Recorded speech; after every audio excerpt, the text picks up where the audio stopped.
All this seems now, 30 years later, like it might have happened to a different person.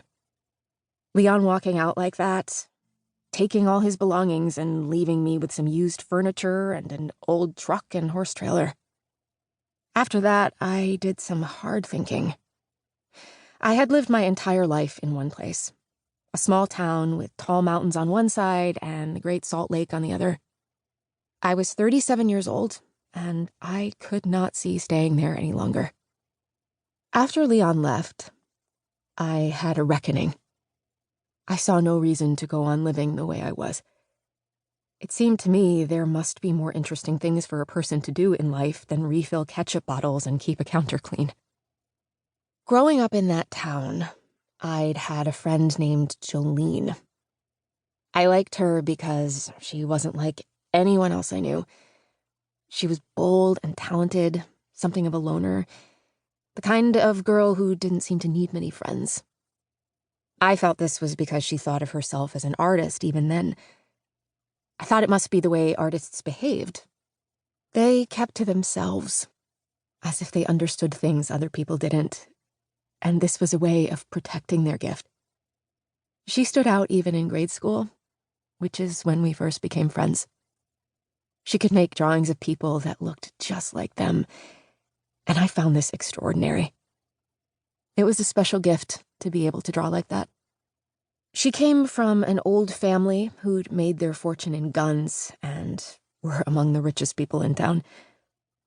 Her parents had encouraged her art from a very young age, and whether it was the fact she came from such privilege or the way she'd always been made to feel special, the result was that she was a very confident girl, someone who always did exactly as she pleased.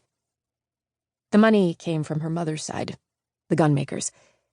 But it didn't hurt that her father was a doctor, a very popular gynecologist who had delivered a lot of the babies in town, including me and my 7 siblings. Jolene never flaunted the fact she lived in a way none of the rest of us did.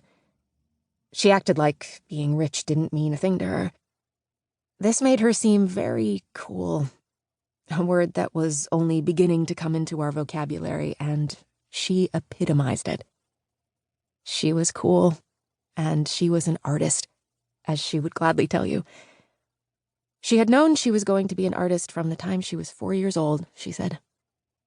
In truth, she was creative in everything she did. Once, I remember, she took an old pair of Levi's and cut them up and sewed the sawed-off legs together to make a mini skirt. Nobody in our school had a denim skirt like that, though in later years they became very common and were manufactured by the thousands. But this was the first any of us had seen something like this.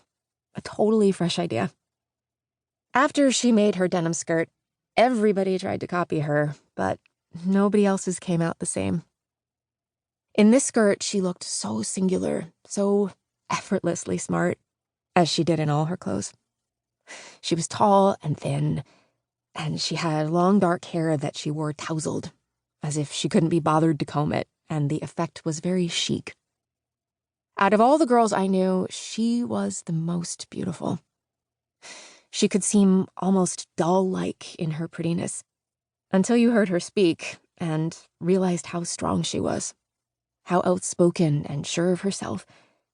And then the abrupt words and sharp tongue emerging from behind those sweet looks could shock you. The fact she didn't appear to care she was so beautiful is what seemed remarkable to me. It was as if everything came effortlessly with her, including her talent and beauty.